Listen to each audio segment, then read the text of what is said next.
आक्रामक चेहरों में से एक, टीवी डिबेट्स में पार्टी का सबसे मुखर बचाव करने वाले नेता और प्रधानमंत्री नरेंद्र मोदी के कट्टर समर्थक माने जाने वाले शहजाद पूनावाला ने आखिर अचानक बीजेपी से इस्तीफा क्यों दे दिया है? क्या इसके पीछे सिर्फ निजी कारण है या कहानी इससे कई बड़ी है? कांग्रेस से बीजेपी तक का उनका सफर कैसे तय हुआ और इस्तीफे से ठीक पहले अपने आखिरी इंटरव्यू में उन्होंने ऐसी कौन सी बात कही जिसने सबको चौंका दिया है? आइए जानते हैं पूरी कहानी।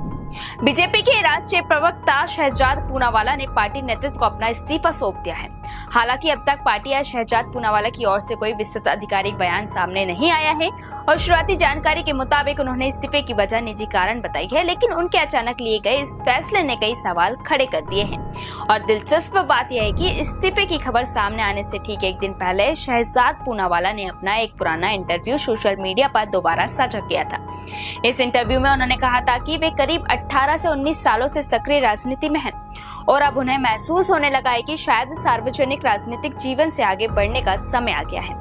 उन्होंने ये भी कहा था कि 2024 के लोकसभा चुनाव में प्रधानमंत्री नरेंद्र मोदी की लगातार तीसरी जीत के बाद ही उन्होंने राजनीति छोड़ने का मन बना लिया था, लेकिन दिल्ली, महाराष्ट्र और पश्चिम बंगाल जैसे महत्वपूर्ण विधानसभा चुनावों तक पार्टी के साथ बने रहने का फैसला किया। शहजाद पूनावाला का राजनीतिक सफर भी काफी दिलचस्प रहा। उन्होंने अपने करियर की शुरुआत कांग्रेस से की थी।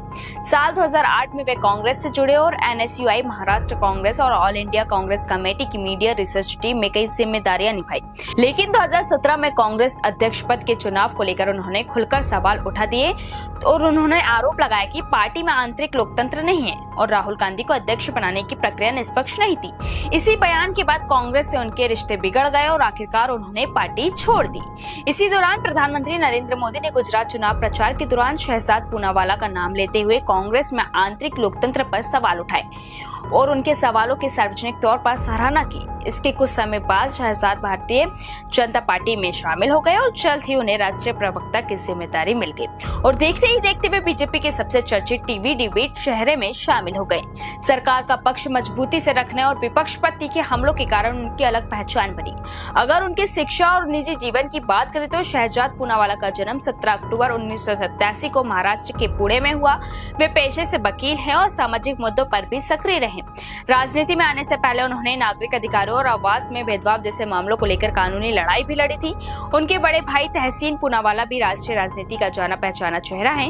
हालांकि दोनों की राजनीतिक विचारधारा अलग अलग रही है, लेकिन अब सबसे बड़ा सवाल यही है कि क्या शहजाद पूनावाला सिर्फ बीजेपी छोड़ रहे हैं या सक्रिय राजनीति से भी दूरी बनाने जा रहे हैं? फिलहाल इसका स्पष्ट जवाब सामने नहीं आया, लेकिन उनके आखिरी इंटरव्यू और इस्तीफे की टाइमिंग ने इस चर्चा को जरूर तेज कर दिया है कि वे राजनीति में एक लंबे अध्याय के बाद नई शुरुआत की तैयारी कर रहे हैं। लेकिन अब सभी की नजर शहजाद पूनावाला के उस आधिकारिक बयान पर टिकी है जिसमें वह अपने इस्तीफे की असली वजह बताएंगे। तब तक इस पूरे घटनाक्रम को लेकर अटकलों का दौर जारी रहने की संभावना है।